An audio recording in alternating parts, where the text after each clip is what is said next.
On a late African winter's afternoon, I'm on a hunt for the hidden gems of Arron Banks's business empire. They're believed to be buried beneath remote farmland in Free State Province, and the mounds of earth in the distance mask a mining shaft some 200 metres deep. We're now driving down this bumpy road across the South African veldt towards one of Arron Banks's diamond mines.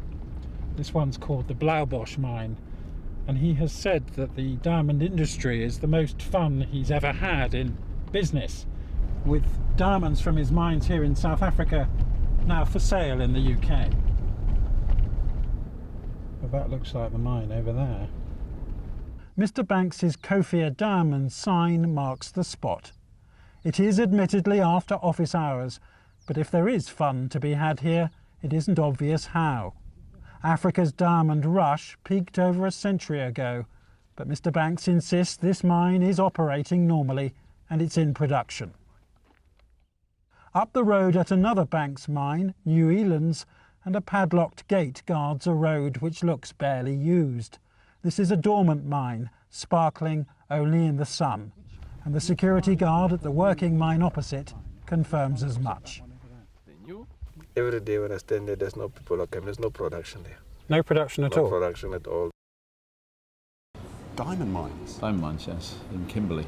It's the old De Beers Kimberley mine. And you own it? Yeah, we own 7 mines there. Not all of them, but there's quite a cluster. And, what's that worth? Quite a lot. Arron Banks has often talked of his South African mines as a source of his wealth, including this interview in a jewellery shop with Channel 4's Gary Gibbon 2 years ago. We pulled out a 12-carat diamond last week. What does that sell for? The rough diamond itself is worth about $80,000. In fact, Mr. Banks owns this shop, Parsons in Bristol, not far from his home. He grew up in Africa, and the concept of selling diamonds from his own mines clearly enthralls him.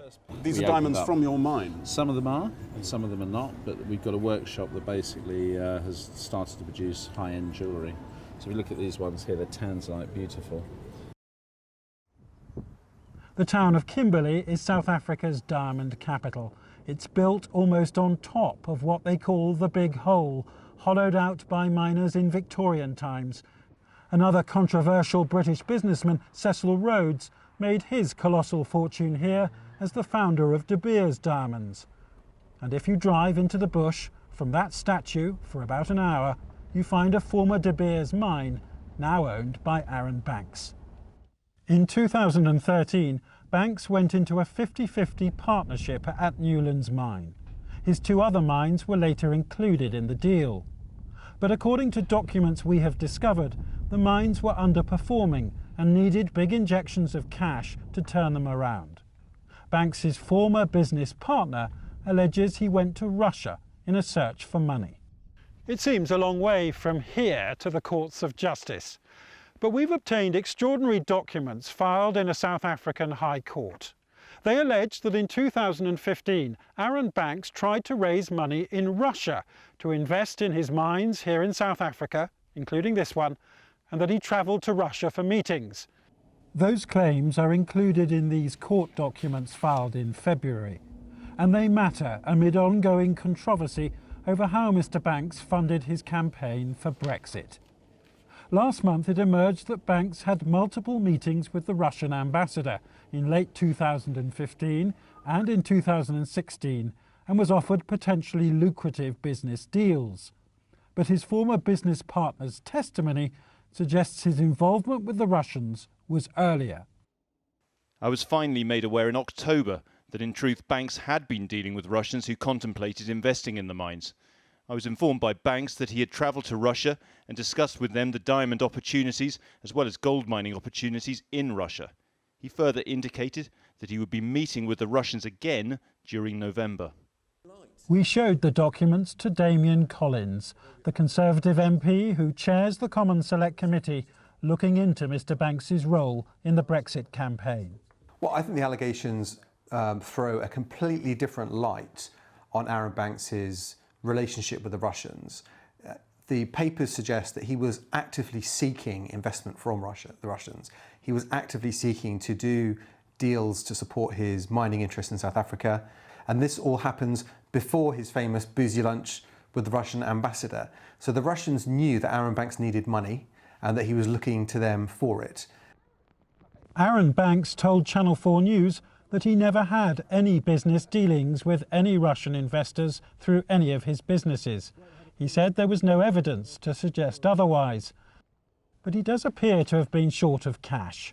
The court documents alleged that far from being lucrative, the mines were struggling even to pay wages.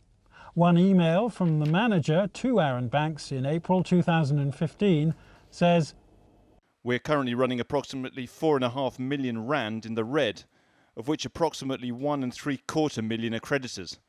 This month we will require a further 1.3 million rand to see us through the month, including salaries.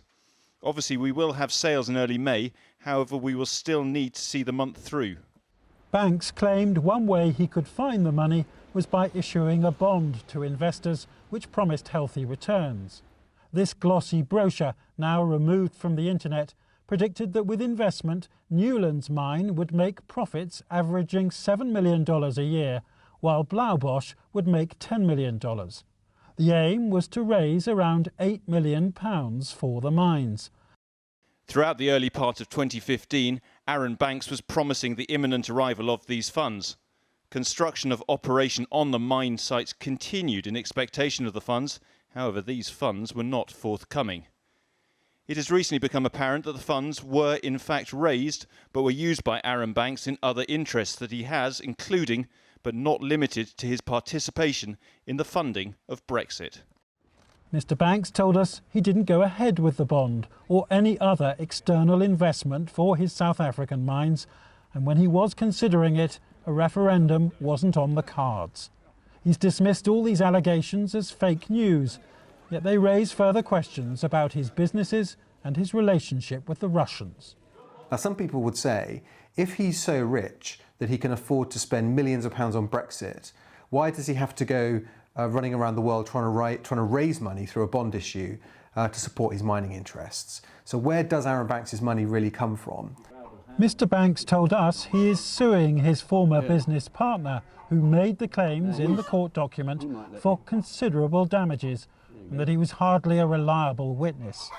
He denies all the allegations in full and says the notion that Brexit was funded by the Russians is risible and part of the continuing attacks on anyone involved. This legal dispute is complex, and it's still to play out in Kimberley's High Court, where it's one businessman's word against another. So far, this much is clear. The heated debate about how Mr. Banks makes his money and how he funded his Brexit campaign now stretches from London to Moscow, all the way to the diamond mines here. Jonathan Rugman, Channel 4 News, Kimberley, South Africa.